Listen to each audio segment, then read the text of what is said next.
एक बार एक जंगल था। उसमें एक चुड़ैल रहती थी। एक दिन उस जंगल में एक बूढ़ा आदमी और उसके 2 पुत्र आते हैं। और जब दोपहर हो जाती है तब बूढ़ा आदमी अपने पुत्रों से कहता है, जाओ और लकड़ी काट कर लाओ। और उसके पुत्र जंगल में लकड़ी काटने के लिए चले जाते हैं। तब वह चुड़ैल उस बूढ़े आदमी के पास आकर उससे पूछती है कि तुम इन लकड़ियों का क्या करोगे, कि तुम्हें बहुत दिन हो गए इस जंगल में रहते हुए, तुम्हें जलाएंगे। तब वह चुड़ैल उससे डर जाती है और उस बूढ़े आदमी से कहती है कि किसी तरह मेरी जान बच सकती है।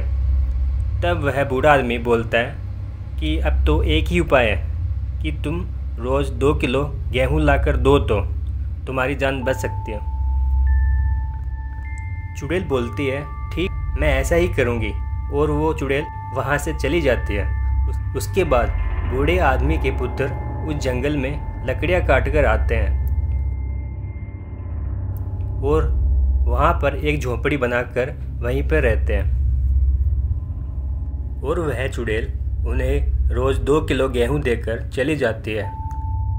उसके बाद एक दिन उस चुड़ैल से मिलने के लिए उसके पिता आता है और वह चुड़ैल अपने पिता को एक रात रुकने के लिए कहती है।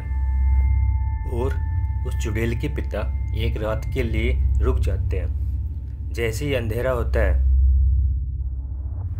आप आराम करो, मैं यह अनाज बूढ़े आदमी को देकर आती हूँ।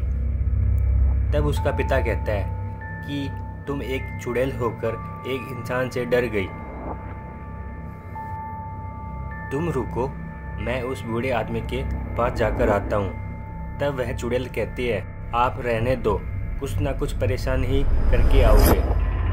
लेकिन उसका पिता नहीं मानता और वह चला जाता है। उस बूढ़े आदमी के घर पर रोज एक बिल्ली सारा दूध पी जाती थी। बूढ़ा आदमी उस बिल्ली से परेशान हो गया। तब उसने बिल्ली को पकड़ने के लिए एक योजना बनाता है और अपने घर के दरवाजे में एक रस्सी लटकाकर छोड़ देता है। उसके बाद छड़ी लेकर उस दरवाजे के पीछे छुप जाता है। जैसे ही उस चुड़ैल का पिता उस दरवाजे में आता है, उसके गले में वह रस्सी फंस जाती है। उसके बाद बूढ़ा आदमी और उसके पुत्र उसे पीछे से आकर उसकी पिटाई कर देते हैं। उसके पिता उससे पूछा, तुम कौन हो? तब बोलता है कि जो चुड़ैल आपको रोज़ अनाज देती है, मैं उसका पिता हूँ। फिर बूढ़ा आदमी बोलता है कि तुम यहाँ पर किस लिए आए हो? तब वह चुड़ैल का पिता कहता है कि मैं आपको यह कहने के लिए आया हूँ कि आज से आपको गेहूं के बदले आटा लाकर दे तो अच्छा रहेगा।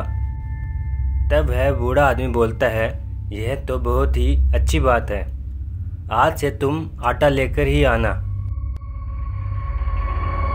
उसके बाद वह भूत वहाँ से चला जाता है।